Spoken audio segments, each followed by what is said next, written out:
Bagfuel, baby. When did you start coaching?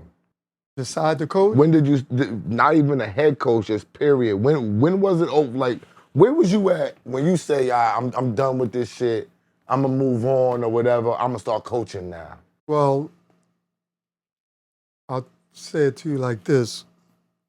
After my, played 17 years, after my 12th year. That's a lot of years, bro. After my 12th year, you could see the sliding, right? So, and I gotta tell on myself a little bit. You know, if you look at my 12 years, you look at the numbers, you know, probably I was like 16.8. You had a like 20-year? 8 point something dimes, about 4 rebounds, almost 2 steals in that period.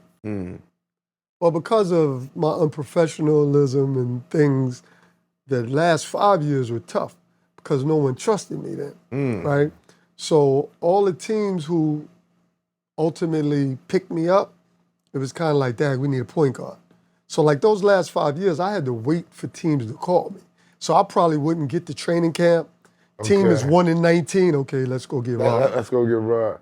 But what was you doing so much, Rod, that they ain't trust you? I don't know if I want to rehash it all, but I heard you was in the streets, Rod. Yeah, like you was a party animal. Yeah, you know, I hung out. I did all that. You know, probably the professionalism, being on time. You know, regular shit. I was one of those dudes, like, I don't want to get to the game too early. It's like you talked about me going to the park. Yeah. Well, I don't want to come to the game early because I don't know about all this stretching and stuff. I want to hoop. It's a New Yorker. You know what I'm saying? Yeah, New Yorker. So, you know, when you're on and you balling, it's all good. It's all good. But so, once you start hitting the slide a little bit, now you looked at it different. It's like I was with the Wizards and I had a contract year coming up and I'm balling.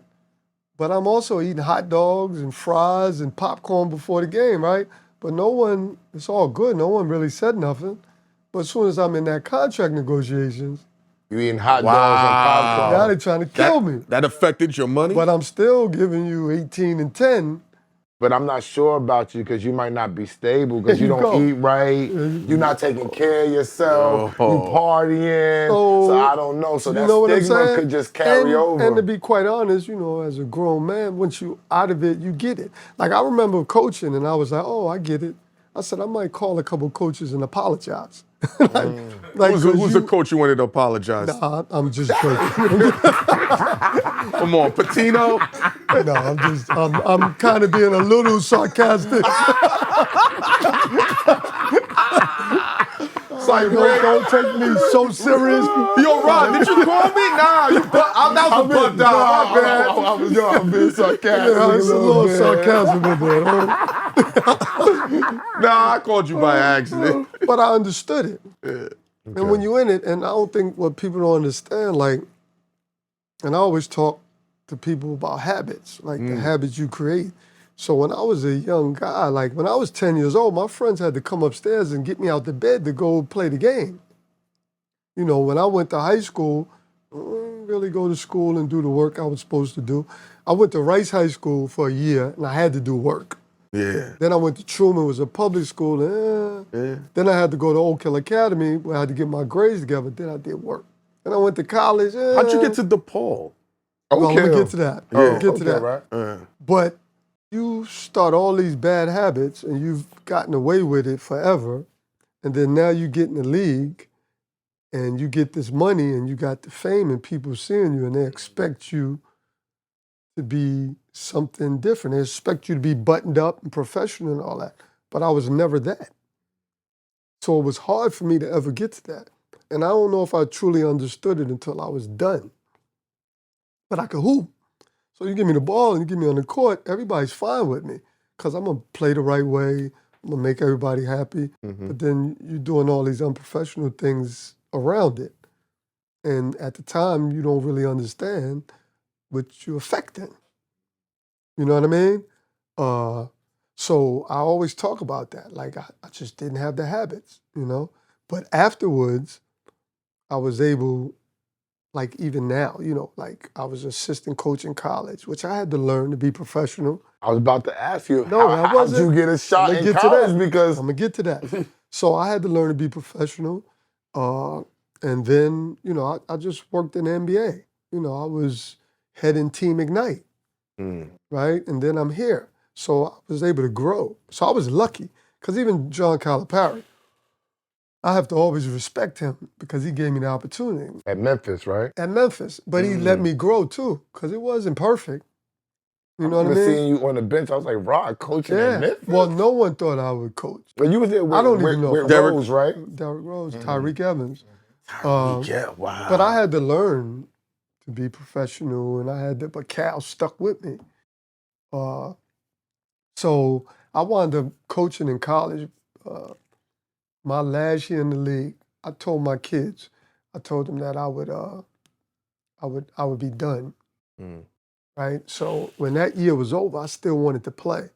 So I don't know if I reached out to them or they reached out to me, but Sabonis, Arvydas Sabonis, played with me in Portland. I was going to go play for him. He was going to give me, you know, nice little paycheck. And he set it out for me. Like I was supposed to come over there. They was having this big parade. We were going to travel preseason to play all these games. And the day I was supposed to leave, my kids came in the room. And I was hungover. But they came in the room and they were crying because I was leaving. And so when I got up, something didn't feel right. So I'll never forget, I went in the bathroom, shower, whatever. And my guy, Harvey Grant, called me. I don't even know if you remember this. But he was like, yo, and I forgot where's Sabonis from? Lithuania or somewhere. Lithuania, He said, yo, and I ain't gonna say exactly how he said it. He said, you going to Lithuania? And I was like, yeah. He said, man, you gonna hate it. The food is not, like he just started talking about it. That's Horace's brother. But I'm saying it nicely. And when I got off that phone, I called my guy, because my guy was downstairs putting my bags in the car. I was like, I ain't going. Canceled last minute when the bags was in the car. He said he unprofessional. I did.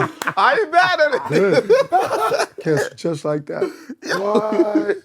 And then you became a coach after that. So I canceled just like that. Yeah. But then I'm home, and now I'm like, what do I do? You bored? Right? Because I'm used to, no matter what. Moving and playing ball. Whatever my day, even if I'm hanging out. Since when I come in, I'm in that gym. You was moving, playing ball. So now I have no purpose. What do I do? So I'm in the video room, lights out in the morning, kids going to school, and I'm feeling some kind of way. Like, what am I going to do? I called one of my guys, said, I need a job. And that's how I got to Memphis. What? Yeah, that's how I got to Memphis. He called Cal. Cal was like, oh, I like it. So I went to Memphis. My first year in Memphis, I made $1,000 a month for 9 months. What you mean? No, take that back. $1,200. That's $1,000. Well, you know why I'm telling you that? Because the next year I made $1,000. Yeah, because I had to take a position that was a lower position to get in. And this is why Cal is cold, because, you know, he probably said this, I'm going to see if he wants to do this.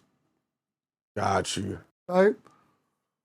About Cal. So when I first went to Memphis, that's wild. When I first got there, Cal had me and someone else going to his house to move his furniture. This straight out the league. But I knew at that time, like, to me, that's a test. Because you a wild nigga already. That's a test. So he want to see if you're going to be cool, if you're going to know how to deal with this. But that goes to the, you know, sometimes you got to be humble too. You got to get that humility, you know. Yes.